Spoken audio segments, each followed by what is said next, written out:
Today we are going to Idaho. We haven't been there in a while. Have you ever been to Idaho? No. Have you? No, I don't think so. Has anyone on here ever been to Idaho? Desiree, Shram, Andalyn, Jacob, anyone? This is a crazy one, dude. This was on headlines a little bit ago, and it was in the news, and I just had to learn more about it. So this is March 13th, 2024, which was a little over a month ago. Okay. That this incident happened. Bingham County, Idaho, 134 West 600 North. So I'm going to go there on the Google Earth, 134 West 600 North. So this is the house we're going to tonight. Whoa, this is like way off the beaten path. I would imagine that's like most of Idaho. But Damn. Hey, what are these? crop circles? Yeah. I mean, I've seen these all over. Is this? Oh, that's what the thing that spins around.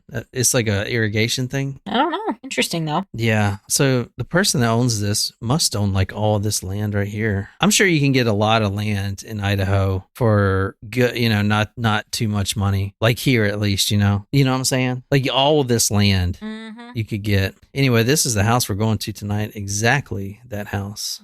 I don't think Google's going to let us go down that road. No. Doesn't look like it. But way out here in the boons. And as you can see, let's see, where's the nearest town? Oh my God. Way out here. Down here where we're living now, there's no restaurants. There's no fast food. But on the way to town to get to those places, you pass at least 4 churches. Like at least, like I'm not even joking, 4, maybe even more. I think so. Yeah, which is crazy because there's no food. There's not even a gas station where we're living now.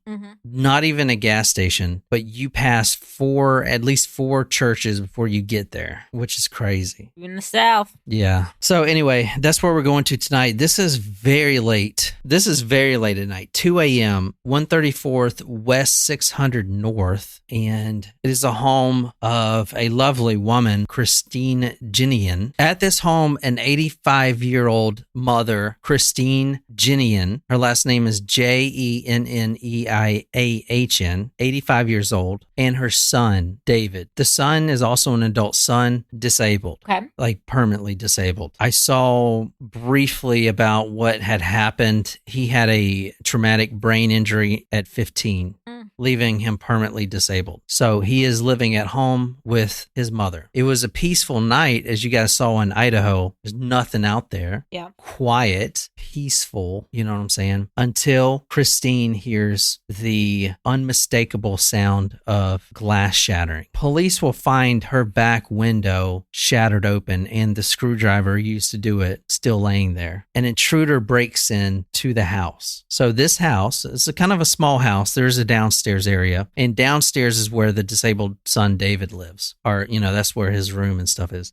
But there are other rooms downstairs as well. Yeah. 2 a.m, 85-year-old and her son are awakened. Well, I don't know about the son yet, but Christine, the grandmother, is awakened. Right when she kind of realizes what's going on, she sees a harrowing sight. A man, a large, imposing man, or a silhouette of a man, standing at her bedside, looking down at her. This man, his face was obstructed by a ski mask, a black ski mask. He was wearing a military-style jacket. He was large and imposing, and he also came prepared. On this man, as we'll see, this man came with multiple firearms, silencers. You know what that is, right? Okay. Ski mask, ropes. Like he is going to do some damage here. Now, we've covered cases where, like I know Richard Ramirez did this, where he just kind of pick a random house and doesn't know who's in it until he's in there, right? So maybe this is kind of one of those. He starts pointing his 9mm pistol in her face, yelling, shouting. At this point, she's police can't really tell us what actually happened when the man surprises her. Perhaps he hits her with the butt of the pistol, which he will do all through the night. He's going to hit her with the butt side of the pistol stroker. What is it? Pistol whip? Pistol whip. Yeah. Pistol whipped her. Sorry, I'm tired. He's pointing his gun in her face. You're going to fucking die. You're going to fucking die. He's yelling. He's screaming. She is confused. And then he starts demanding her valuables. So at least she knows what this is now. She is being robbed at gunpoint by a very large and frightening individual. Jacob says he likes pistol stroke better. Pistol stroke. I am fucking tired. All right. At this point, the intruder grabs Christine by the arm and yanks her out of bed. Now, this is an 85-year-old woman. I keep saying that, but to be yanked out of bed, I mean, her arm is like getting dislocated. He throws her on the ground, completely disregarding her age or, her safety or anything. And he immediately takes some handcuffs that he had brought with him. He has a multiple pair of handcuffs and he puts them on Christine. Now, when police find this crime scene, and it's a harrowing crime scene, this is what the handcuffs looked like attached to the chair. This is the exact ones. So this chair, you see, it's important because it's really heavy. It's a wooden chair, as you see, but it also has a swivel mechanism on the bottom. You see, okay, yep. That'll be important later. It's a very heavy chair. So she, at this point, is dragged into the living room from her bedroom. Now, the son's downstairs, and he's going to stay downstairs the whole time, okay? So he's not, I told you he was disabled, so he's not running up and, intervening. Okay. This intruder starts striking Christine on the head. Police will find blood everywhere. Blood on the walls, blood on the carpet. They think that the intruder had hit Christine to awaken her because there was blood on her pillows. There was blood on the sheets. The intruder handcuffs Christine to the wooden chair and starts demanding her valuables. From the office of the prosecuting attorney, he then asked her where the valuables were kept in the home and placed his pistol against her head after she told him that she didn't have much. The man strikes her head again and goes downstairs. Now, there are multiple rooms downstairs. He starts rummaging through everything, trying to find anything, some china or some bracelets, whatever he could find. He is stealing from this lady. And this is where he discovers that she has a son, David, who is disabled, downstairs. He specifically asked her and demanded to know if she was the only person in the house. And she said yes, as you would to protect your son. So he runs back upstairs and is really upset by this fact that he was lied to. Mm-hmm. So he pistol whips her again. Now, he goes back downstairs. Now, the whole time that this is going on, he's making all this noise. When he finds out that David's down there, he runs up. He's saying, I'm going to fucking kill you and your son. You're dead. He is putting the pistol, and it has a silencer on it, so it's kind of a long mechanism, putting it right on her cheek, like shoving her cheek. Like, oh, now this is an 85-year-old woman, so she's bruising easily already. Mm-hmm. He goes back downstairs and he leaves Christine attached to this wooden chair. And I said, this wooden chair is extremely heavy. And for an 85-year-old woman to move this chair is not possible. However, Christine, at this point, she is probably thinking, okay, this isn't about me, as you would being a mother. This is about my son. How can I save my son? What can I do? What options do I have? What choices? Do I have any choices? I need to save my son. My top priority is on saving my disabled son. And this man is going to kill both of us. There is no doubt. Mm-hmm. So from wherever that motherly strength comes from that she doesn't have as an 85-year-old woman, from that superhuman strength to save her son, wherever that comes from, she starts dragging her chair. And that's a big chair, as I showed you. Now, she's got to do this very strategically. The wooden floor with the wooden chair legs is going to make that, it's going to the whole time. Mm-hmm. And you don't want this guy to hear that because he's going to come up there and just kill you right there. Yeah. I mean, honestly, like, why didn't he already do that? She's going to die anyway. I'm surprised he just didn't go ahead and do the deed. Yeah. So she starts thinking, all right, he's making a lot of noise downstairs. He is trying to find anything to sell or whatever. And he is throwing my things around and they're crashing on the ground. So when he throws a box of old pots down, that's when I'll move a little bit. So she is waiting for the right time every time to drag her chair across the floor. But why? Why would she do that? Is she trying to get away? Is she trying to get down to the basement, to the bottom floor? What I didn't tell you earlier is this 85-year-old mother, she runs a pawn shop, the local pawn shop in town. She runs it. She's been doing it forever. Well, it's probably like she was targeted because of this. There you go. Also, what comes through pawn shops guns on a regular basis. Rolexes. But have you ever been to a pawn shop? No, I've actually never been to a pawn shop. Okay, there's no Rolexes that come through pawn shops. It was kind of a joke. It was kind of a joke. But I don't know. Guns come through pawn shops a lot. Really? Yeah, a lot. I didn't realize that was legal, I guess. Yeah, like a pawn and gun place. Like usually they're kind of like right next to each other. Okay. What I'm trying to say is this 85-year-old Christine Jenneiahn, she owns a lot of guns. They mess with the wrong lady. I was going to say oh, shit. I buy all my shit at the pawn shop. I'm just kidding. We haven't been to Goodwill in a bit.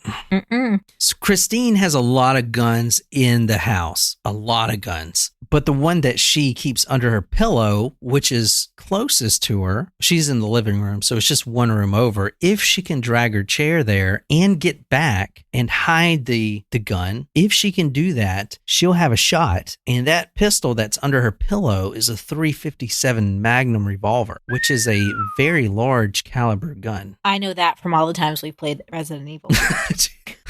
Always wait for the Magnum. Hold out. Yeah, that is true. So that's I've heard that before too. Always wait. Always hold out for the Magnum. Oh yeah. I take a Magnum. I did not hold out for I take a Magnum and I have to wrap it around twice. Anyway.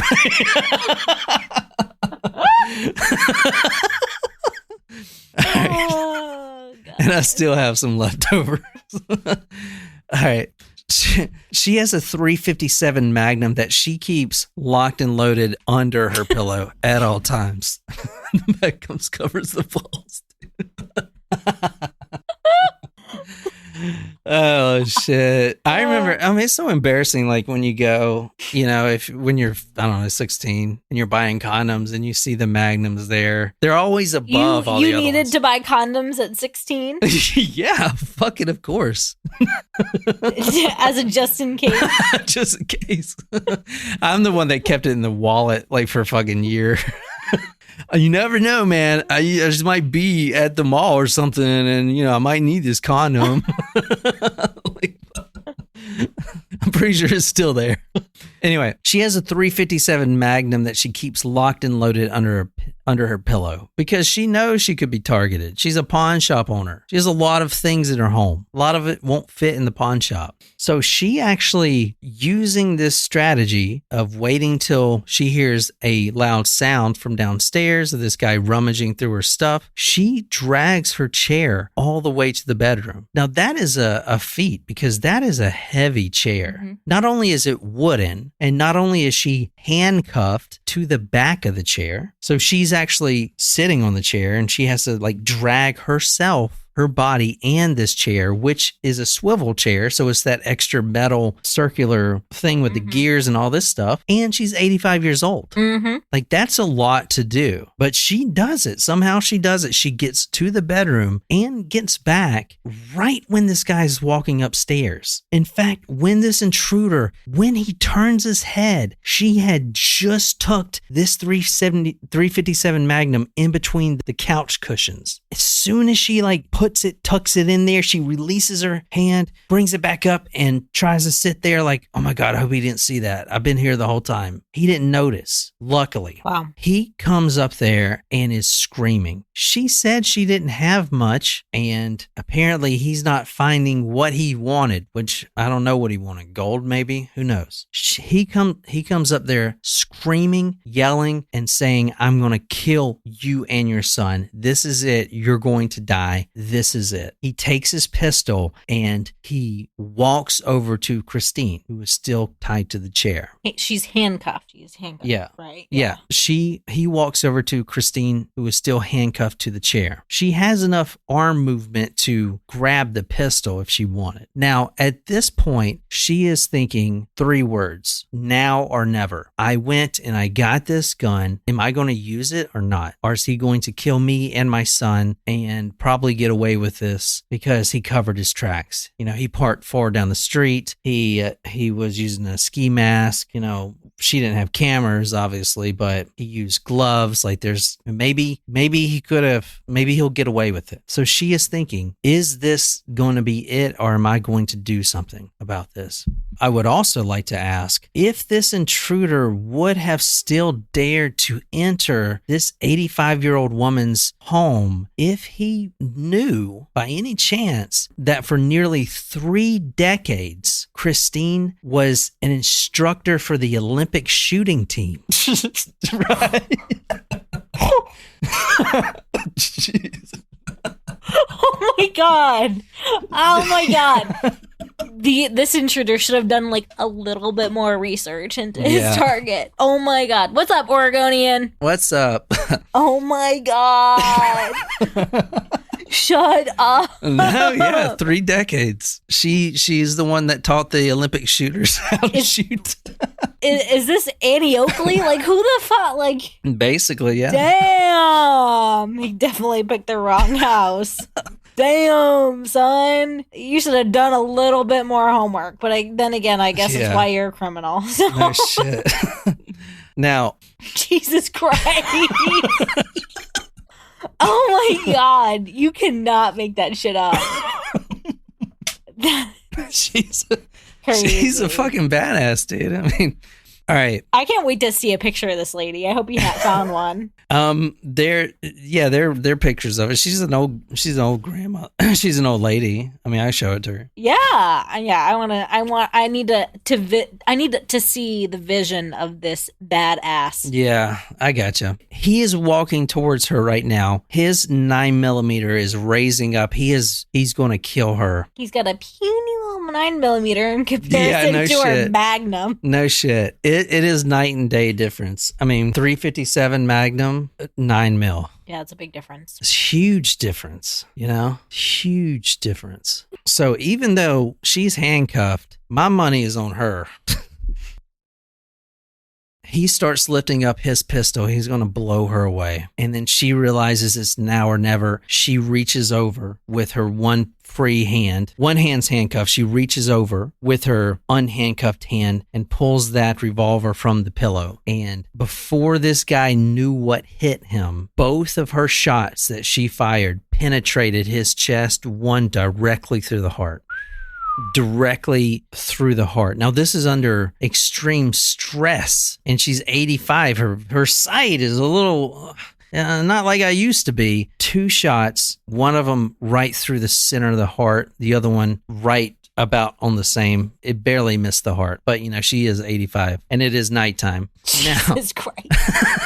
Now, this man is pushed back, but even if you get shot in the heart, you still have a few seconds. And this man returned fire, and he unloaded his entire clip. And he hit Christine multiple times with the 9mm rounds. Multiple times, Christine was shot in the abdomen, in the legs, in the arms. He was falling down, dying as he was shooting at her. Okay. Police will find him in the kitchen, dead, where he barely crawled 24 inches before he died, shot directly through the heart. Christine Jenneiahn collapses back on the couch, and she is going in and out of consciousness the whole time. She just made a sharpshooter's freaking bullseye straight through the heart. This guy is dead, but unfortunately she got shot a lot too. She is in and out of consciousness, but in her mind it's not about her. It's not about her. It's about her son. She has a disabled son downstairs, and I showed you where she lives. How long would it take for a regular person to ask about her? It's just her and her son. There's no husband. There's no other son that's coming to visit. Mm-hmm. Like, how long will it take for anyone to find her as she's bleeding out?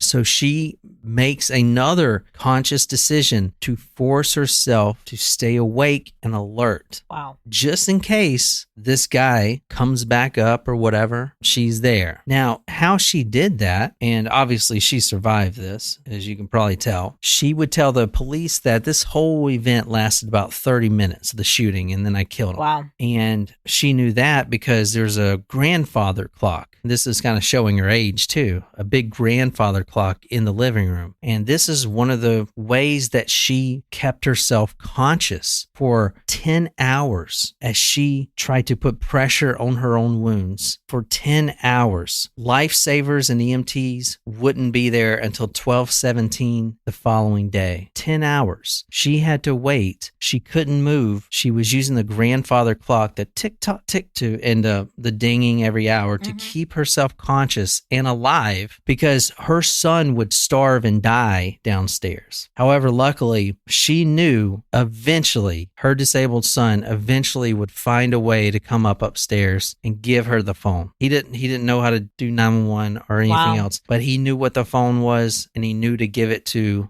mom. So she immediately calls 911. And can you read from the East Idaho News? From eastidahonews.com, inside, officers found, how do you pronounce her last name? Jenneiahn.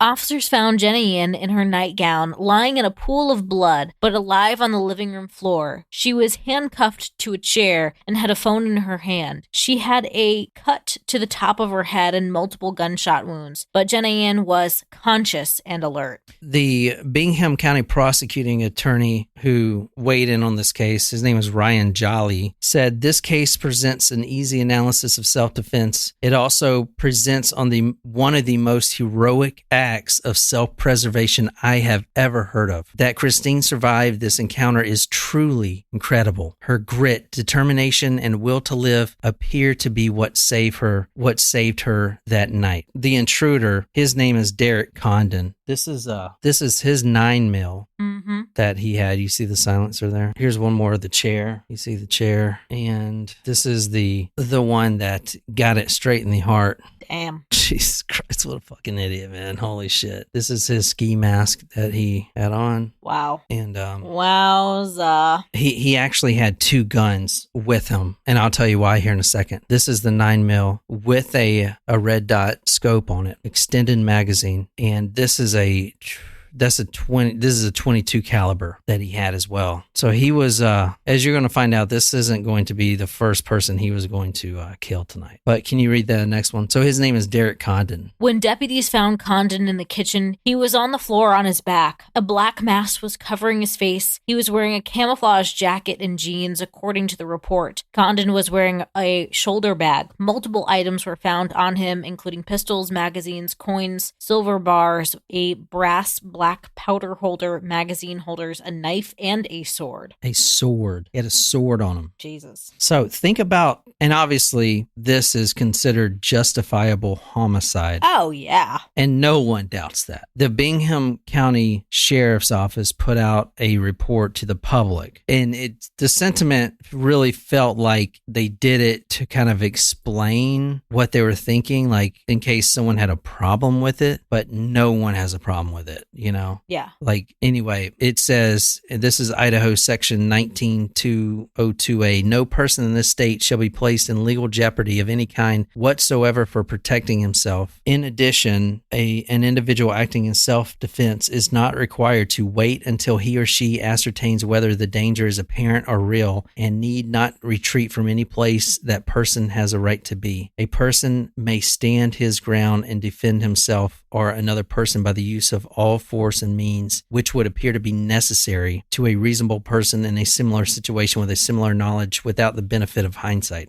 Okay, so what would you do? What would you do to stay alive, to protect your family, to take action? Because she had to consciously make that decision to do it. Yeah. You know, maybe he wouldn't have killed her and her son.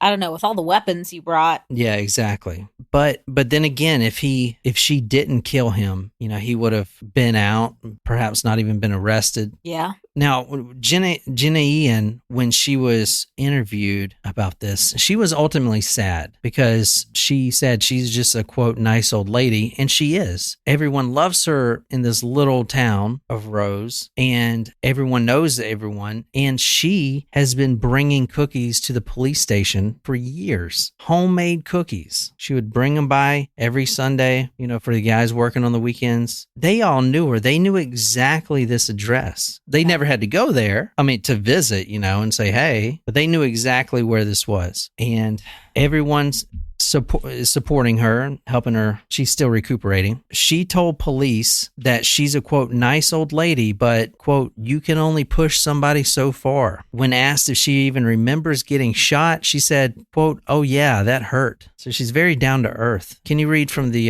badass Bingham prosecution? From the Bingham prosecution attorney, Ryan Jolly, there were at least 11 holes in her, gunshot holes in her, Jolly said. I am not positive how many those were through and through shots. I don't believe that it was 11 separate gunshots that hit her. He added Condon had emptied his entire magazine. The firearm that he shot her with had the slide locked back, and he had an empty magazine in it that was found. Jolly said he shot until his firearm was empty. So I would guess that she was shot 9 times. Jeez. Which she like 50 Cent. That's what I'm saying.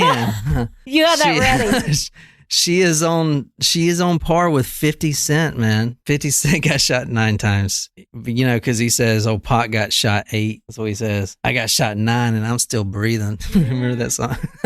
She said she really didn't want to kill anybody, but she had to make that decision. She had to. And she was pushed too far. Now, one of the reasons that it is also really awesome that she did this and she decided to do this is because Derek Condon, as we're going to find out from his wife, was at the end of his rope. Depression, mental health issues. He had made the decision to go in there and kill Christine and her son because he was going to go out that night himself. Mm-hmm. He was going to self-inflict a gunshot wound on himself. He didn't want to be the only one going out that night, dying. He didn't want to be the only one getting killed that night. So he knew he was going to die that night. The wife also said that she didn't know he was going to go do this, but he had a, quote, small list. Like a hit list? A hit list. So Christine Jenneiahn, 85-year-old mother, not only saved herself and her disabled son, but she saved everyone else on that list. Yes, she did. Because he had 2 sets of handcuffs, handcuff keys, ski mask, suppressed weapons. He had plenty of ammo for multiple encounters that night. So, I mean, 30 years freaking training the Olympic shooting team, man. Like,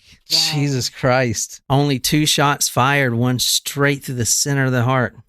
You know? Dang, good for her. This guy got all of his entire magazine out. And granted, it's a 9 mil, but the entire magazine out and didn't kill her. And she got 2 shots, and the first one is all she needed because it went straight through his heart. Dang. Isn't that crazy? That is wild. So she is a hero. She is a hero. And I thought her story, is very inspiring. Did you find a picture of her, or was the picture that you had a 50 Cent?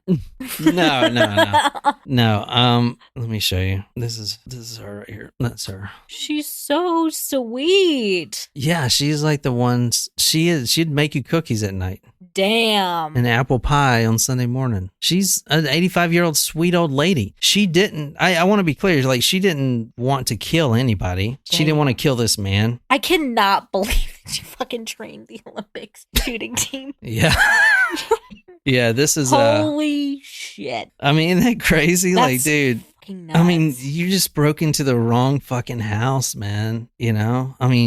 Maybe he did know all that about her and just thought he would. No, dude, no way. There's no way. Great story. Yeah, so she, it's inspiring, man, because, she has a disabled son. She's 85, so her son he's got to be like over 40, I would imagine. Or more than that, older than that, 60. Yeah. You know? And that's got to be hard in of itself. Mm-hmm. But. Dang. Well. Crazy. Great story. Well, I'm glad it worked out. Yeah. Yeah, me too. But yeah, I like doing these little stories like that because, like, you never hear that, and that's why I like doing the headlines too. You know. Yeah. But anyway, I hope you guys enjoyed. We got to wake up super early tomorrow, so. Yep. I guess it's time for us to go to bed. I hope you guys enjoyed it. Until next time, good night, you lovely, lovely people.